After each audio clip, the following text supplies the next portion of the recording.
Hello friends. स्वागत है आप सबका फिर से मेरी चैनल पर। मैं हूँ जिग्नेश पटेल और आप देख रहे हो कनाडा टॉक्स। जैसे कि टाइटल देख के आप सबको अंदाजा आ ही गया होगा कि इस वीडियो में मैं बात करने वाला हूँ स्नोफॉल में ड्राइविंग के बारे में। स्नोफॉल होने के बाद का क्या सीन होता है और उस टाइम पे ड्राइविंग कैसे करते हैं उसके रिगार्डिंग आज की इस वीडियो में मैं बात करने वाला हूँ। पर और इस वीडियो में मैं आपको कुछ अलग अंदाज में ये जानकारी देने वाला हूँ। एक्चुअली क्या था कि जब मैं इंडिया में था और मेरा इमिग्रेशन का प्रोसेस लास्ट मोमेंट में था, मेरा पीआर का लास्ट मोमेंट पे प्रोसेस चल रहा था। उस टाइम पे मैंने बहुत सारी वीडियो सर्च की थी स्नोफॉल में ड्राइविंग कैसा होता है उसके बारे में, मगर अनफॉर्चुनेटली उस टाइम पे मुझे ऐसी कोई वीडियो देखने को नहीं मिली थी। तो फिर मैंने सोचा कि चलो मैं आज ऐसी कोई वीडियो आपको बना के दिखाता हूँ जिससे आपको पता चले कि यहाँ पे स्नोफॉल के बाद की ड्राइविंग कैसी होती है। क्योंकि होता क्या है कि जब हम इंडिया में होते हैं तो हमारे मन में यहाँ के विंटर के रिलेटेड बहुत सारे क्वेश्चन होते हैं, और जो हम विंटर के बारे में सोचते हैं इंडिया में, हमारा वो पर्सपेक्टिव अलग होता है और यहाँ पे विंटर में जो एक्चुअल कंडीशन होती है वो एक्चुअल कंडीशन डिफरेंट होती है। क्योंकि ज़्यादातर जहाँ पे मैं रहता था, मीन्स मैं अहमदाबाद में रहता था, वहाँ पे कभी स्नो गिरती ही नहीं थी। और कभी स्नो गिरती ही नहीं थी तो मुझे पता ही नहीं था कि स्नो गिरने के बाद की कंडीशन क्या होती है। तो जैसे कि अभी मैं निकला हूँ स्नोफॉल होने के बाद, तो रोड पे आपको अभी भी बर्फ देखने को मिलेगी, क्योंकि यहाँ पे रोड पे बर्फ क्लियर नहीं की गई हुई है। जब यहाँ पे वेदर रिपोर्ट में स्नो गिरने का अनुमान होता है, उसी टाइम पे यहाँ पे स्नो रिमूवल वाले एक्टिव हो जाते हैं और वो अपना रोड मैप तैयार कर लेते हैं। मगर यहाँ पे होता क्या है कि जब स्नो यहाँ पे गिरती है तो वो लोग सबसे पहले हाईवे क्लियर करते हैं, और जो मेन स्ट्रीट होती है, जो सिटी की मेन स्ट्रीट होती है, वो पहले क्लियर करते हैं। और जो अंदर की स्ट्रीट होती है, जो छोटी छोटी गलियां होती है, वो लास्ट मोमेंट पे आती है। तो सबसे पहले वो लोग क्लियर करते हैं highways and main street, and उसके बाद वो लोग छोटी छोटी गलियों में जाते हैं और वहाँ पे वो लोग स्नो क्लियरिंग की प्रोसेस करते हैं। तो अभी मैं आ गया हूँ मेन स्ट्रीट पे, और अभी मेन स्ट्रीट पे आपको स्नो देखने को नहीं मिलेगी। मीन्स उन्होंने रोड पे से स्नो हटा ली है, तो आपको साइड में स्नो देखने को मिलेगी, मगर मेन जो रोड होता है वो रोड आपको क्लियर देखने को मिलेगा। तो ये जो मेन स्ट्रीट होती है, वो मेन स्ट्रीट वो लोग पहले क्लियर करते हैं, हाईवे होते हैं वो पहले क्लियर करते हैं, और उसके बाद लास्ट मोमेंट पे वो लोग क्लियर करते हैं जो अंदर की छोटी छोटी गलियां होती है वो।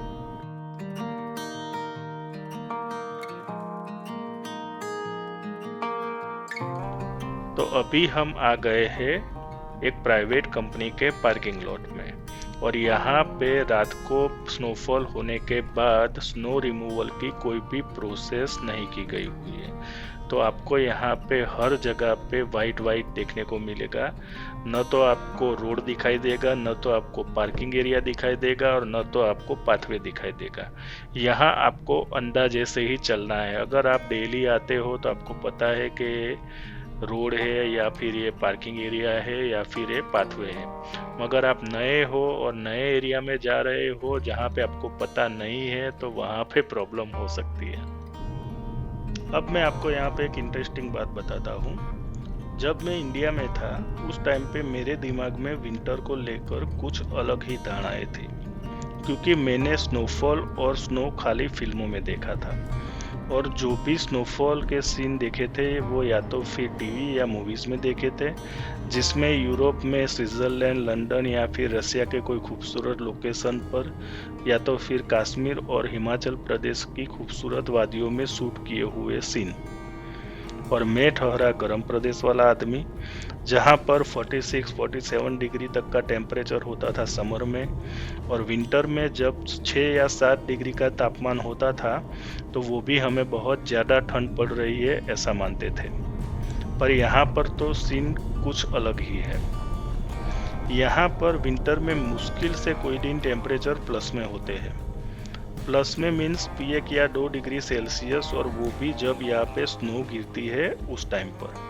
वरना यहाँ पर टेम्परेचर विंटर में लगभग -10 डिग्री से लेकर -15 डिग्री तक नॉर्मल है और कोई कोई दिन तो वो -25 टू -30 सेल्सियस तक भी चला जाता है।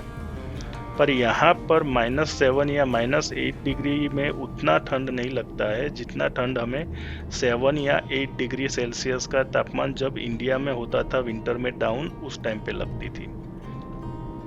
घरों में और ऑफिस में तो वैसे भी यहाँ पर टेम्परेचर 21 टू 27 डिग्री सेल्सियस तक मेंटेन रहता है पूरे विंटर के दौरान, पर बाहर भी उतनी ठंड महसूस नहीं होती है, कोई कोई दिन को छोड़ के।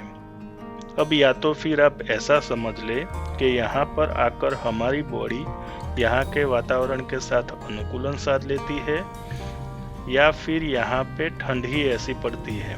परफेक्टली तो मुझे भी पता नहीं। आपको क्या लगता है वो मुझे कमेंट बॉक्स में कमेंट करके बताना कि यहाँ पे ठंड महसूस क्यों नहीं होती है।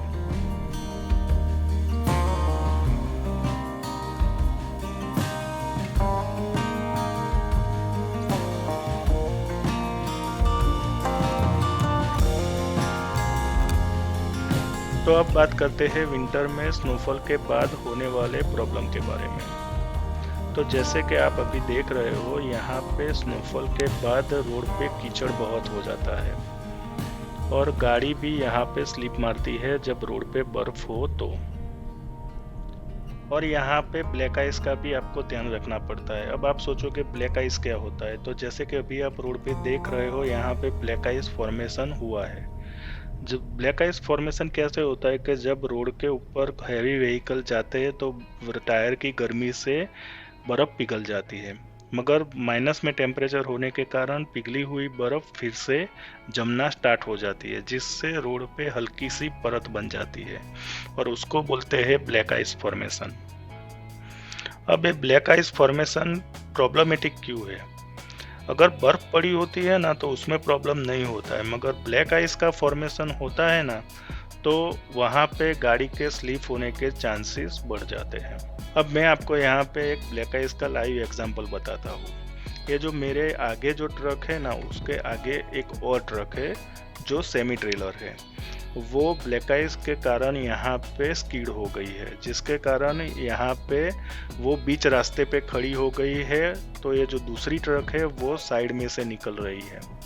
तो ब्लैक आइस की कंडीशन होती है तो यहाँ पे जनरली जो हैवी व्हीकल होते हैं उनको ज़्यादा ध्यान रखना पड़ता है, क्योंकि अगर ब्लैक आइस का फॉर्मेशन है और आप स्पीड में जा रहे हो तो गाड़ी स्लिप हो सकती है।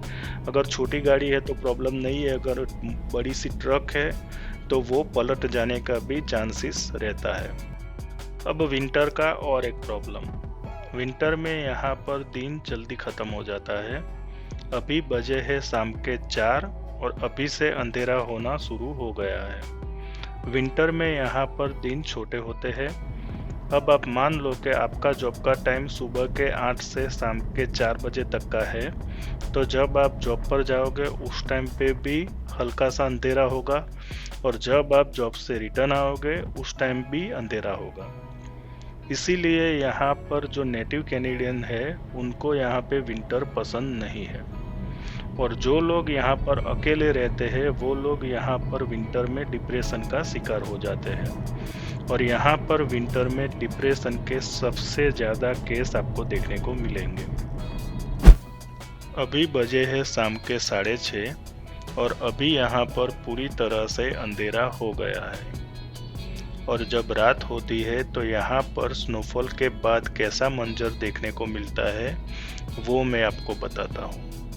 यहाँ पर देखो, अभी सभी जगह पर आपको रुई बिछाई हुई हो ऐसा लगेगा, पूरा वाइट वाइट। नेटिव कैनेडियन का तो मुझे पता नहीं, पर यहाँ पर विंटर में रात को घूमने में मुझे बहुत मज़ा आता है और मुझे यहाँ का विंटर पसंद है।